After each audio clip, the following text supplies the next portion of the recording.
नेहा आणि सचिन यांचे नुकतेच लग्न झालेले, परंतु आर्थिक परिस्थिती बेताचीच असल्याने सचिनने नेहाला बाहेर कुठे फिरायला नेले नव्हते. पण नेहा मात्र बाहेर जायचा हट्ट करत होती. एक दिवस संध्याकाळी सचिन आणि त्याचा मित्र योगेश बोलत बसले होते.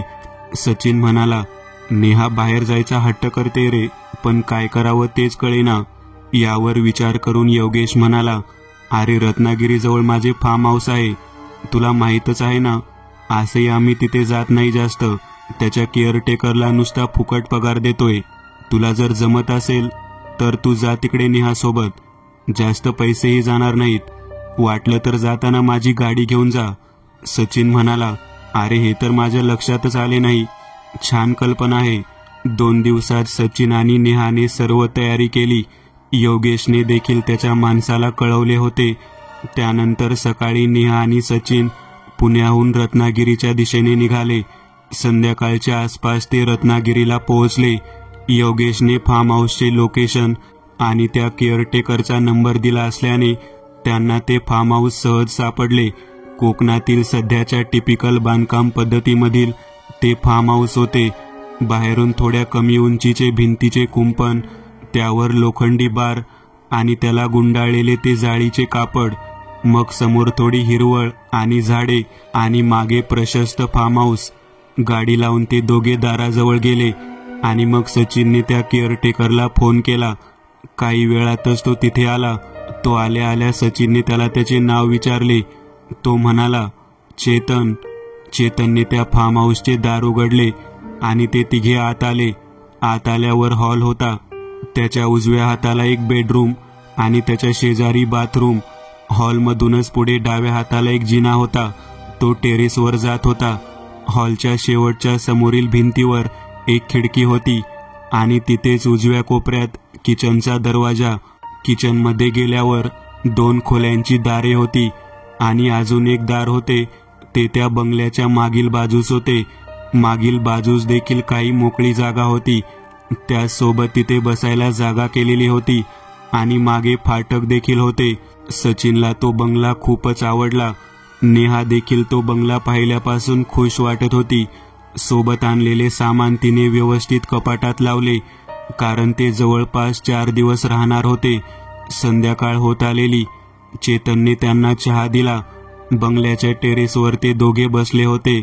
आजूबाजूला इतर बंगले देखील होते, पण काही अंतरावर होते. बाजूला गर्द झाडी होती.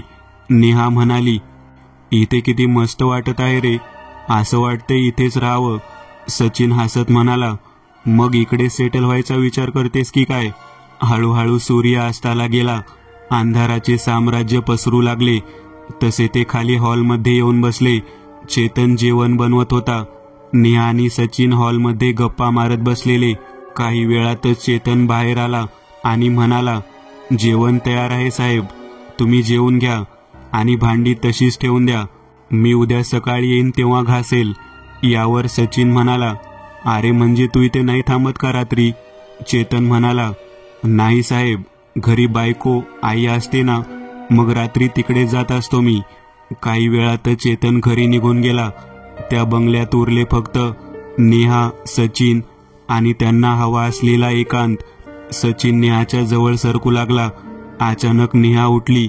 हसत म्हणाली, ते सगळं नंतर, आता जेवून घेऊयात, भूक लागली आहे. त्याचा धक्का नेहाला लागला. खाली पडता पडता ती वाचली. ती घाबरून म्हणाली, अरे काय झालं तुला? लक्ष कुठे आहे? मग ते दोघे किचनमध्ये गेले. जेवण करून पुन्हा हॉलमध्ये येऊन बसले. रात्रीचे 9:30 वाजले होते. थोडा वेळ गप्पा मारल्यावर सचिनने नेहाला बेडरूममध्ये जायचा इशारा केला आणि तो फ्रेश व्हायला बाथरूममध्ये गेला. काही वेळाने तो बाहेर आला. हॉलमध्ये कोणीच नव्हते. त्याला अंदाज आलाच की नेहा बेडरूममध्ये असेल. तो बेडरूममध्ये गेला. अर्धवट उजेडात त्याला पलंगावर कोणीतरी बसलेले दिसले. त्याला वाटलं नेहा असेल, म्हणून त्याने शेजारी असलेले ट्यूबचे बटन दाबले. त्याला धक्काच बसला, कारण समोर कोणीतरी स्त्री नववधूच्या वेशात त्याच्याकडे पाठ करून बसलेली. तिने डोक्यावर पदर घेतलेला होता. सचिनने काही क्षण विचार केला. त्याला वाटले हा नेहाचा खट्याळपणा असेल, म्हणून तो हळूच पलंगावर गेला आणि तो पदर खाली ओढला. तसा तो पदर पलंगावरच पडला. तिथे कोणीच नव्हते. त्याला धक्काच बसला. तो घाबरत मागे सरकत दरवाजात आला. तसं सचिन म्हणाला, "अगं ते पलंगावर." आत पाहत नेहा म्हणाली, काय काय आहे पलंगावर? मला तर काहीच दिसत नाहीये." तसं आश्चर्याने सचिनने आत पाहिले. त्याला देखील आत काहीच दिसले नाही. तो म्हणाला, "अगं कोणीतरी होता आत." नेहा म्हणाली, "बस कर, खूप झाली नाटके, चल आत आता." सचिनला वाटले त्याला नक्कीच भास झालाय. मग दोघेही बेडरूममध्ये आले. काही वेळातच त्यांचा प्रणय बहरू लागला. पण बेडरूममधील कपाटावर खाली पाय सोडून बसलेल्या त्या स्त्रीकडे दोघांचेही लक्ष नव्हते. पण ती मात्र उग्र नजरेने त्यांच्याकडे पाहत होती. थोड्या वेळानंतर ते दोघे झोपी गेले. रात्रीचा 1 वाजून गेला होता. कसल्या तरी आवाजाने नेहाला जाग आली. थोडी झोप गेल्यावर तिला जाणवले समोरील लाकडी कपाटाचा दरवाजा आपटत होता. तिला वाटले दार नीट लागले नसेल म्हणून आवाज येत असेल. म्हणून ती उठली आणि तिने तो दरवाजा नीट बंद केला आणि पुन्हा येऊन झोपली. काही वेळाने पुन्हा तिला त्याच आवाजाने जाग आली. तिला आश्चर्य वाटले, कारण काही वेळापूर्वीच तिने तो दरवाजा बंद केलेला. तरी पण दरवाजा खराब असेल असा विचार करून ती पुन्हा उठली आणि तो बंद करायला गेली. तिने दरवाजाला हात लावला. तोच त्यातून हिरव्या बांगड्या खाली पडल्या आणि फुटल्या आणि त्यातून रक्त निघू लागले. ते पाहून ती घाबरली आणि सचिनला उठवायला गेली. सचिन अर्धवट झोपेत उठला आणि म्हणाला, "काय झाले? असं का उठवते?" यावर नेहा म्हणाली, "अरे ते बघ ना, तिथे रक्त आहे." सचिन पलंगावरून उठून तिथे आला, पण तिथे काही नव्हतेच. तो म्हणाला, "कुठे आहे रक्त नेहा?" तिथे रक्त नव्हतेच. नेहा देखील गडबडली आणि म्हणाली, "अरे होते तिथे, आणि बांगड्या पण होत्या." सचिन म्हणाला, "अगं अर्धवट झोपेत तुला काहीतरी भास झाला असेल. चल झोपूयात आपण आता." काही वेळातच त्यांना पुन्हा झोप लागली. पुन्हा त्याच आवाजाने नेहाला जाग आली. पण यावेळी मात्र ती घाबरली, कारण यावेळी कपाटातून आवाज येत होता, काहीतरी मारत असल्याचा. नेहा घाबरत कपाटाजवळ गेली. कपाटात आवाज येत होता म्हणून तिने कपाटाचे एक दार हळूच उघडले. समोर कपडे होते. ते सरकवायला तिने हात पुढे केला. तोच कपाटातून एक हिरवा चुडा भरलेला पांढरवट हात बाहेर आला आणि त्याने नेहाचा हात पकडला. नेहाला प्रचंड धक्का बसला. तिच्या तोंडातून शब्द फुटत नव्हता. अचानक ते कपाट हालू लागले. नेहा घाबरून किंचाळली. तसा अचानक ती मोकळी झाली. तिच्या आवाजाने सचिनला जाग आली. त्याने पाहिलं तर नेहा कपाटाजवळ होती. तो तिच्या जवळ गेला. ती अजून भेदरलेली वाटत होती. काहीच बोलत नव्हती. सचिन म्हणाला, "काय झालं नेहा आता?" नेहा म्हणाली, "अरे हात आला बाहेर कपाटातून आणि त्याने माझ्या हाताला पकडले." सचिन म्हणाला, "काही पण काय बोलते नेहा? असं कसं शक्य आहे? तुला स्वप्न पडलं असेल." नेहा म्हणाली, "नाही सचिन, ते स्वप्न नव्हते." सचिन म्हणाला, "स्वप्न नव्हते ना? मग कुठे आहे हा तो?" नेहा काहीच बोलली नाही. तिची अवस्था विचित्र झालेली. आपल्याला जे दिसले ते सत्य आहे की सचिन म्हणतोय तसे आपण स्वप्न पाहत होतो, याच विचारात ती अडकली होती. ती पलंगावर येऊन झोपली. तिला झोप तर लागतच नव्हती. शांत पडली होती ती. अचानक तिला पुन्हा आवाज येऊ लागला. पण यावेळी तिने ठरवले, काय आहे ते पाहायचेच. असे म्हणून तिने पलंगावरून खाली पाय सोडले. तिच्या पायाला पाणी लागले. तिने दचकून पाय वर घेतले. खाली सगळीकडे पाणीच पाणी होते. हळूहळू त्या पाण्याचा रंग बदलू लागला. ते रक्तासारखे लाल होऊ लागले. तिने घाबरून डोळे मिटून घेतले. त्या पाण्यातून कोणीतरी चालत आहे असा तिला भास होऊ लागला. तिने डोळे उघडले. खाली पाहिले तर तिथे तसे काहीच नव्हते. तिला वेड लागायची वेळ आली होती. काय खरे आणि काय खोटे यामध्येच तिची गल्लत होत होती. अचानक समोरील कपाट पुन्हा हलू लागले.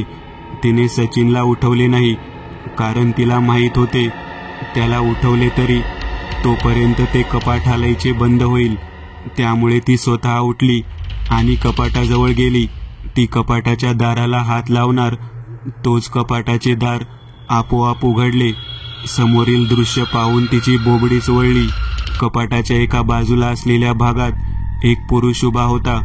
त्याने नवरदेवाचे कपडे घातले होते, पण त्याचा चेहरा पांढरा पडलेला, डोळे काळे होते, त्याचे हातपाय सुकलेले. तो रागाने नेहाकडे पाहत होता आणि अचानक त्याने नेहाला कपाटात ओढले आणि कपाटाचे दार बंद झाले. सकाळी सचिनला जाग आली. शेजारी नेहा नव्हतीच. त्याला वाटले नेहा बाहेर असेल, म्हणून त्याने पूर्ण बंगल्यात नेहाला शोधले, पण नेहा कुठे सापडली नाही. काही वेळाने चेतन देखील आला. ते दोघे मिळून नेहाला शोधू लागले, पण नेहा काही मिळाली नाही. अचानक सचिनच्या डोक्यात काहीतरी आले. तो बेडरूममधल्या कपाटाजवळ गेला आणि त्याने कपाट उघडले. कपाटात नेहा होती, बेशुद्ध अवस्थेत खाली बसलेली. चेतनला धक्काच बसला. त्या दोघांनी नेहाला बाहेर काढले आणि पलंगावर झोपवले. काही केल्या नेहा शुद्धीवर येत नव्हती. सचिनने चेतनला विचारले, इथे जवळपास कोणी डॉक्टर आहे का? चेतन म्हणाला, हो साहेब, आहेत एक डॉक्टर. तुम्ही थांबा इथेच, मी त्यांना घेऊन येतो. सचिन तसाच नेहाजवळ बसून राहिला. किती वेळ गेला याचे त्याला भानच नव्हते. तेवढ्या चेतन डॉक्टरांना घेऊन आत आला. डॉक्टरांनी नेहाला तपासले. नेहाला काय झाले असेल याचे त्यांना देखील योग्य निदान होत नव्हते. तरी देखील थकवा आणि दूरचा प्रवास यामुळे असे काहीतरी झाले असा निष्कर्ष त्यांनी काढला आणि त्यानुसार नेहाला इंजेक्शन दिले. ते म्हणाले, आता तरी मी हिला इंजेक्शन दिले आहे, कदाचित अजून बराच वेळ ही झोपून राहील, पण जर का उद्यापर्यंत हिला शुद्ध आली नाही तर मात्र आपल्याला तिला दवाखान्यात न्यावे लागेल. डॉक्टर निघून गेल्यानंतर चेतनने दुपारचे जेवण बनवले. नेहा झोपलेली होती. सचिनच्या डोक्यात असंख्य प्रश्न होते. ती कपाटात कशी गेली हा विचार त्याला स्वस्थ बसू देत नव्हता. पण नेहा शुद्धीवर येईपर्यंत काही उत्तरे देखील मिळणार नव्हती. त्यामुळे नेहा शुद्धीवर यायची तो वाट पाहू लागला. जेवण बनवून तयार झालेलं. अचानक नेहा खोलीतून बाहेर आली. यंत्रवत चालत स्वयंपाकघराकडे गेली. चेतनने बनवलेलं जेवण तिने आधाशासारखे खाल्ले. ती ज्या प्रकारे खात होती तिला रोखण्याचे धाडस त्या दोघांनाही झाले नाही. ती जेवली आणि पुन्हा बेडरूममध्ये जाऊन झोपली. चेतन तर आवासून उभा होता. सचिनला तर काय बोलावे हेच कळत नव्हते. तरी देखील हिम्मत करून चेतन म्हणाला, साहेब, हे काहीतरी वेगळंच प्रकरण दिसतंय. सचिन म्हणाला, वेगळं म्हणजे नक्की काय म्हणायचं आहे तुला? चेतन म्हणाला, बाईसाहेबांना बाहेरची काही बाधा झाली असे वाटत आहे. सचिन म्हणाला, काही पण नको बोलूस, माझा असल्या गोष्टींवर विश्वास नाही. काल पण नेहा असेच काहीतरी बडबडत होती, काहीतरी आवाज येतोय वगैरे. चेतन म्हणाला, पण साहेब, मी या बंगल्यात किती वर्ष राहतोय, इथे तसा काहीच त्रास नाही होत कोणाला. सचिन म्हणाला, अरे सगळ्या भाकड कथा असतात या. तिला प्रवासाने थकवा आला असेल म्हणून असं करत असेल. सचिन असं बोलत होता खरं, पण त्याला अजून त्याच्या प्रश्नाचे उत्तर मिळत नव्हते. संध्याकाळ होत आली होती. सचिन एकटाच बसला होता. बाहेर वातावरण खूप मस्त होते, पण त्या बंगल्यात एक मळब दाटून आलेले. आत पडणारा ट्यूबचा प्रकाश देखील अंधुक वाटत होता. रात्रीचे जेवण तयार करून चेतन घरी गेला. सचिनने कसेबसे थोडे खाल्ले आणि तो हॉलमध्ये बसला. काही वेळ टीव्ही पाहिल्यावर तो झोपायला आत गेला. नेहा शेजारी पडला. त्याला काळजीने झोप लागत नव्हती. हिवाळ्याचे दिवस असल्याने हवेमध्ये बराच गारठा होता. त्याने नेहाच्या अंगावर नीट रजई टाकली आणि तो देखील अंगावर घेऊन डोळे मिटून पडून राहिला. रात्री 11च्या दरम्यान त्याला नेहाची हालचाल जाणवली, म्हणून त्याने डोळे उघडले. शेजारील दृश्य पाहून त्याची होती नव्हती ती झोपच उडाली. नेहा पलंगावर उठून बसली होती. तिचे पाय तसेच पसरलेले होते आणि तिची रजई तशीच डोक्यावर होती. सचिन घाबरून उठून बसला. त्याने नेहाच्या खांद्यावर हात ठेवला. तशी तिच्या चेहऱ्यावर असणारी रजई खाली पडली. तिने मान सचिनकडे वळवली. तिचा चेहरा पांढरा पडलेला, डोळे लाल भडक झालेले. ती रागात म्हणाली, माझ्या अंगाला हात लावायची तुझी हिंमतच कशी झाली? सचिनला धक्काच बसला, कारण बोलत जरी नेहा असली तरी आवाज मात्र नेहाचा नव्हता. असे वाटत होते की नेहाच्या तोंडून अजून कोणी बोलत आहे. अजून एका गोष्टीकडे सचिनचे प्रकर्षाने लक्ष गेले. नेहाच्या गळ्यात असलेले मंगळसूत्र. तिच्या गळ्यात नेहमीचे मंगळसूत्र नव्हते. सचिन तिच्या मंगळसूत्राला हात लावणार इतक्यात नेहाने सचिनला जोरदार धक्का दिला. सचिन खाली पडला. इतक्यात एका पुरुषी आवाजात नेहा बोलली, माझ्या बायकोच्या मंगळसूत्राला हात लावायचा नाही. सचिनला एकावर एक धक्के बसत होते. त्याला जाणीव झाली की हे काहीतरी वेगळंच आहे. पण आता उशीर झालेला. नेहा अचानक पलंगावर कोसळली. सचिन तिच्या जवळ गेला, पण ती बेशुद्धच होती. इतक्यात सचिन तिच्या गळ्यातील ते मंगळसूत्र काढायला लागला. तो ते काढणार इतक्यात एक खेडीस हास्य त्याच्या कानाजवळ त्याला ऐकू आले. आणि एक आवाज आला, लावलास हा तू पण? सचिनने जवळ असलेला मोबाईल हातात घेतला. तो चेतनला फोन करणार होता. तोच त्या खोलीत एक स्त्री आणि पुरुषाच्या हसण्याचा आवाज येऊ लागला. अचानक एक किंकाळी त्या बंगल्यात घुमली. कपाटाचे दार आपटू लागले. त्याचा आवाज भयानक वाटत होता. सचिन ते दार बंद करायला गेला तसं त्याला कोणीतरी कपाटात ओढले आणि दार बंद झाले. कितीही ढकलले तरी दार उघडत नव्हते. त्याने हातातील मोबाईलच्या उजेडात आजूबाजूला पाहिले. ते दृश्य पाहून तर त्याचे हृदय बंद पडायचेच बाकी होते. त्याच्या चेहऱ्यासमोरच एका बाईचा चेहरा होता, पूर्ण पांढरा पडलेला. ती बाई रागाने त्याच्याकडे पाहत होती. इतक्या सचिनने दारावर जोरदार धक्का दिला. ते दार तुटले आणि सचिन खाली पडला. सचिनने कपाटाकडे पाहिले, पण तिथे कोणीच नव्हते. त्याला असे वाटले जे काही आहे ते त्या खोलीमध्येच आहे. म्हणून त्याने नेहाला उचलले आणि तो तिला बाहेर घेऊन आला. हॉलमध्ये तिला सोफ्यावर झोपवले आणि त्याने चेतनला फोन केला. अचानक बंगल्यातील वीज गेली. सर्व दिवे बंद झाले. रात्रीचे 3 वाजले होते. त्यावेळी हॉलमध्ये फक्त त्याच्या मोबाईलचा उजेड होता. त्याला हसण्याचा आवाज ऐकू आला. त्याने त्या दिशेला मोबाईल वळवला तसं तिथून एका स्त्रीची आकृती किचनमध्ये जाताना दिसली. अचानक नेहा उठली. तिने सचिनला धक्का दिला आणि पुरुषी आवाजात हसत हवेत स्वतःभोवती एक गिरकी घेतली आणि ती किचनच्या दिशेने गेली. मोबाईलच्या प्रकाशात जास्त पुढचे सचिनला दिसले नाही. त्यामुळे तो उठला आणि किचनच्या दिशेला गेला. आता सगळीकडे शांतता पसरली होती. तो घाबरत स्वयंपाकघरात गेला. त्याने सगळीकडे पाहिले, तिथे कोणीच नव्हते. मग तो शेजारी असलेल्या एका बेडरूममध्ये गेला. त्याने दार आत ढकलले. समोरील दृश्य हाडे गोठवणारे होते. समोर भिंतीच्या वर एका कोपऱ्यामध्ये नेहा होती, भिंतीला चिकटलेली, आणि दुसऱ्या कोपऱ्यामध्ये ती बाई जी सचिनने कपाटात पाहिलेली. दोघीही हिडीस हास्य करत सचिनकडे पाहत होत्या.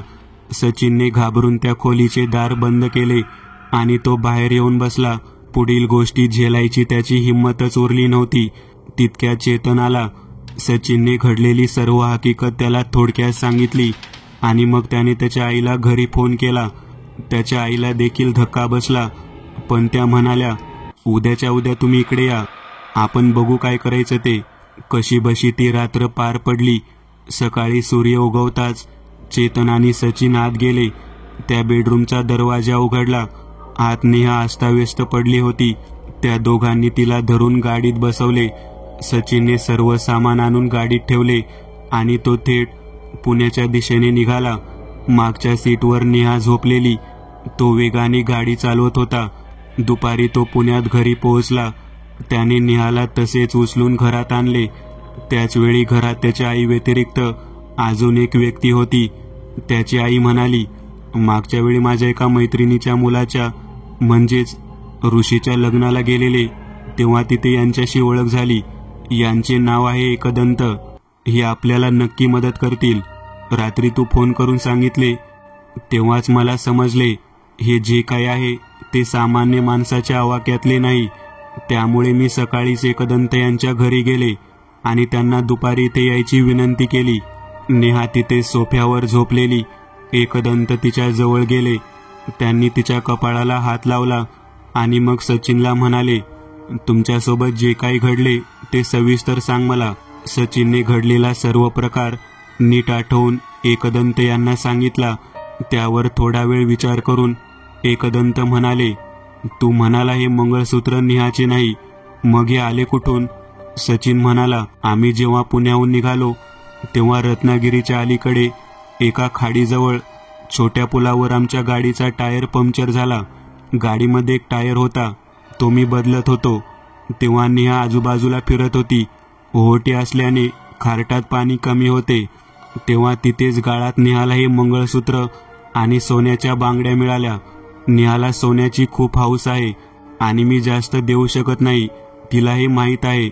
म्हणून तिने ते मंगळसूत्र आणि बांगड्या उचलल्या आणि सोबत घेऊन आली. मी तिला म्हणालो देखील, कशाला उगाच कोणाचे आपण घ्यायचे, पण ती ऐकलीच नाही. एकदंत म्हणाले, तुम्ही जेव्हा त्या बंगल्यात गेला तेव्हा या बांगड्या आणि मंगळसूत्र कुठे ठेवलेले? सचिन म्हणाला, बहुतेक नेहाने ते आमच्या सामानात ठेवलेले आणि सामान कपाटात होते. हे बोलताना सचिनच्या डोक्यात प्रकाश पडला आणि तो काही बोलणार इतक्यात एकदंत म्हणाले, हा बरोबर विचार करत आहेस तू. हे जे काही घडले ते या मंगळसूत्रामुळे घडले. हेच मंगळसूत्र आणि बांगड्या कपाटात होते, त्यामुळे जे काही घडत होते ते त्या कपाटासोबत होते. पण एक गोष्ट चांगली आहे की ती जी काही वाईट शक्ती आहे ती फक्त रात्रीच त्रास देते. याचा अर्थ असा की ती शक्ती तिच्या मूळ ठिकाणापासून लांब आहे, त्यामुळे तिची ताकद फक्त रात्रीच आहे.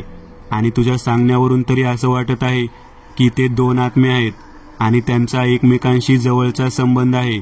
सचिन म्हणाला, हो बरोबर आहे, पण आता काय करायचे आपण? एकदंत म्हणाले, आता आपण त्या शक्तीच्या मूळ ठिकाणी जायचे, हे दागिने घेऊन, आणि पुढील विधी तिकडेच करायचे. पण त्याआधी तू नेहाला उचलून बेडरूममध्ये ठेव. तिच्या सुरक्षिततेची सोय करून ठेवूयात आपण. नेहा झोपलेली असलेल्या पलंगाजवळ एकदंत गेले. त्यांनी त्यांच्या बॅगमधून नेहमीची करेच्या पाण्याची बाटली बाहेर काढली आणि पलंगाभोवती रिंगण केले आणि म्हणाले, आता ती वाईट शक्ती नेहापर्यंत तर येऊ शकणार नाही, त्यामुळे आपल्याला आपले काम करायला वेळ मिळेल. काही वेळात एकदंत आणि सचिन त्यांच्या घरी गेले. तिथून एकदंत यांनी अजून काही साहित्य सोबत घेतले, शिवाय केशवलाही सोबत घेतले आणि मग ते त्या खाडीच्या दिशेने निघाले. सचिन गाडी चालवत होता. रात्रीचे 11 वाजून गेलेले. निर्जन रस्ता सुरू झालेला. अचानक सचिनने गाडीचा ब्रेक मारला. एकदंत म्हणाले, काय झाले? सचिन म्हणाला, समोर रस्त्यात पाहना, ती बाई बसलेली आहे. एकदंत म्हणाले, तू थांबू नकोस, वेगाने जाऊ दे गाडी. सचिनने गाडी वेगाने घेतली. अचानक त्याला दिसत असलेली आकृती गायब झाली.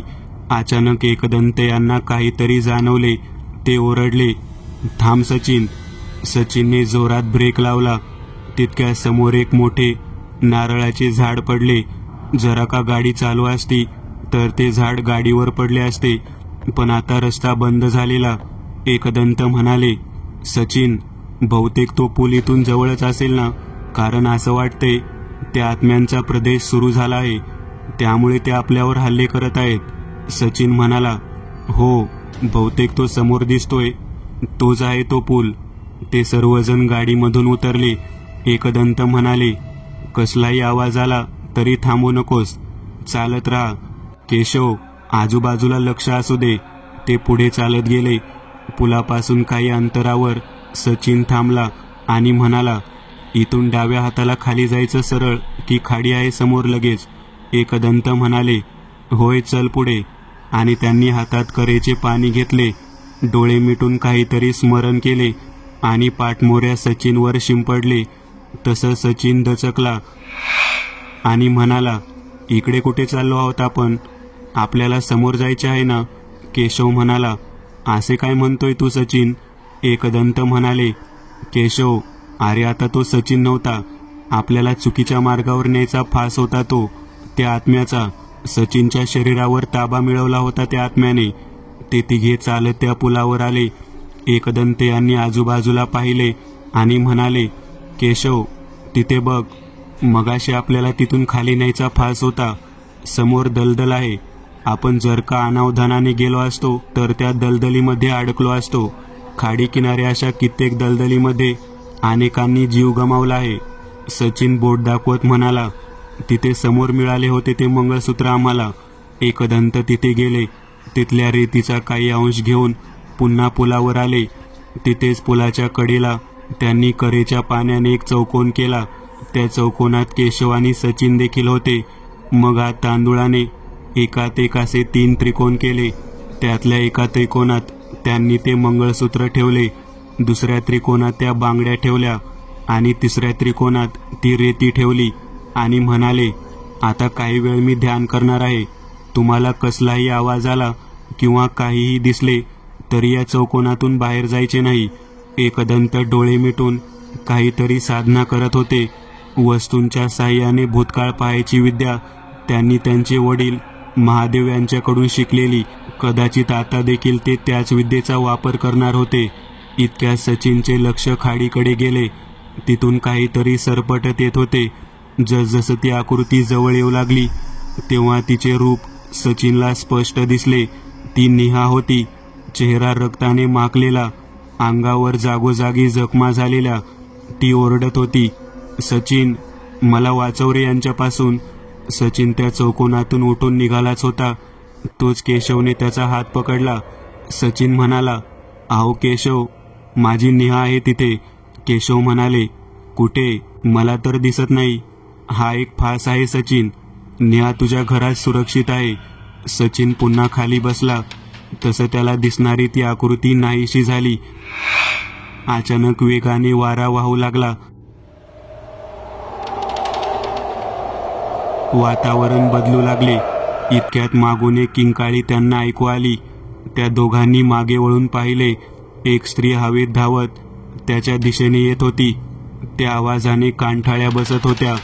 तिचे रूप अत्यंत बिभत्स्य होते. ती स्त्री त्यांच्या जवळ येऊन उभी राहिली. तिचे रूप ते दोघेही पाहू शकत होते. पाण्यात राहून कुजलेला देह जसा असतो तसे तिचे रूप होते. पण केशवची नजर तिच्या पायांकडे गेली. ती त्या चौकोनाबाहेर होती. पण तिचे रूप पाहूनच सचिनची हालत खराब झालेली.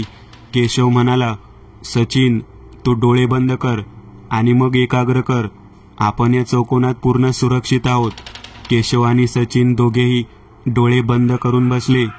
काही वेळात एकदंत यांनी डोळे उघडले आणि म्हणाले, काय झाले आहे ते मला समजले आहे, पण आता ते सांगायची वेळ नाही. केशव, तुझ्याकडे असलेल्या बॅगमध्ये एक कमंडलू आहे, ते दे मला. आपण जे रोहनच्या भावाच्या घरात केलेले तेच इथे करावे लागणार आहे. एकदंत यांनी ते कमंडलू हातात घेतले. नंतर त्यांच्या बॅग, ज्या विविध प्रकारच्या वस्तू असतात, त्यातली त्यांनी एक पुडी बाहेर काढली. कानिपना त्यांच्या समाधीवरील भस्म होता तो. त्यांनी त्या कमंडलूमध्ये करेचे पाणी ओतले. त्यात तो भस्म टाकला आणि ते दागिने आणि रेती देखील त्यात टाकली आणि ते कमंडलू रिंगणाच्या बाहेर ठेवून त्यांनी काही मंत्र पुटपुटले. तसे अचानक किंकाळे ऐकू येऊ लागल्या. वातावरण भारले गेले. पण क्षणात ते सर्व नाहीसे देखील झाले. एकदंत यांनी कमंडलूवर झाकण लावले. मग बॅगमधून एक फडके काढले. त्यावर तो भस्म लावला आणि त्या फडक्यात ते कमंडलू गुंडाळले आणि मग म्हणाले, हा, आता आपण या चौकोनातून बाहेर पडू शकतो. सगळं काही ठीक झाले आहे. ते सर्व बाहेर आले. गाडीजवळ जाताना सचिन म्हणाला, आपण एक कमंडलू सोबत घेऊन जाणार आहोत का? एकदंत म्हणाले, हो, पण आता आपण यावर घरी गेल्यावर बोलू सविस्तर. आता चला घरी. ते सर्व पुण्याच्या दिशेने निघाले. सकाळी 7 वाजता एकदंत यांच्या घरी पोहोचले. एकदंत म्हणाले, दुपारी मी घरी येईन तुमच्या, तेव्हा आपण बोलूयात. सचिन घरी आला. निहा शुद्धीत आलेली होती.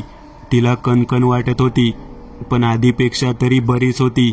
सचिन थोडा वेळ झोप घेऊन फ्रेश झाला. तो एकदंत यांच्या येण्याची वाट पाहत होता.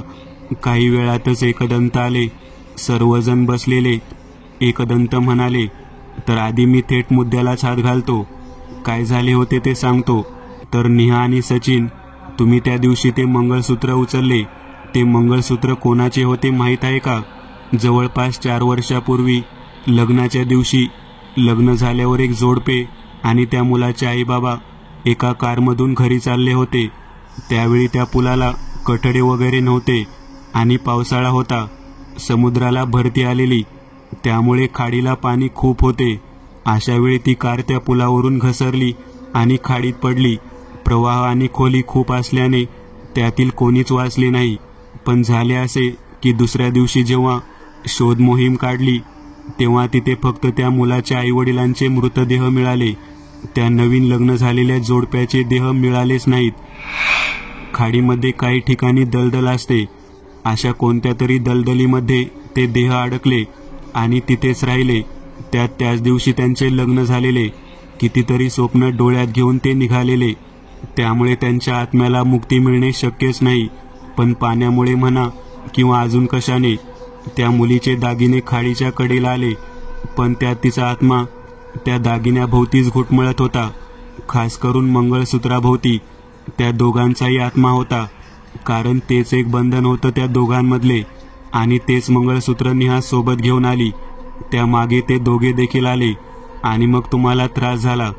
ते आत्मे मूळ स्थानापासून लांब असल्याने फक्त रात्रीच त्रास देऊ शकत होते. त्यामुळे तुमचा जीव तरी वाचला. सचिन म्हणाला, पण मग तुम्ही त्या कमंडलू सोबत काय केले आणि ते कमंडलू परत का आणले? एकदंत म्हणाले, जसं मी मगाशी सांगितलं, त्या आत्म्यांसोबत खूप वाईट घडले आहे. त्यामुळे त्यांना मुक्त करण्याची क्षमता माझ्यात नाही. त्यामुळे यापुढे त्यांचा कोणाला त्रास होऊ नये म्हणून मी त्यांना त्या कमंडलूमध्ये बांधून ठेवले आहे आणि ते कमंडलू माझ्या त्या खोलीमध्ये राहील. सचिनने एकदंत यांचे आभार मानले. खूप मोठ्या संकटातून ते बाहेर पडले होते. पण सचिन म्हणाला, तुमची ती खोली म्हणजे काय?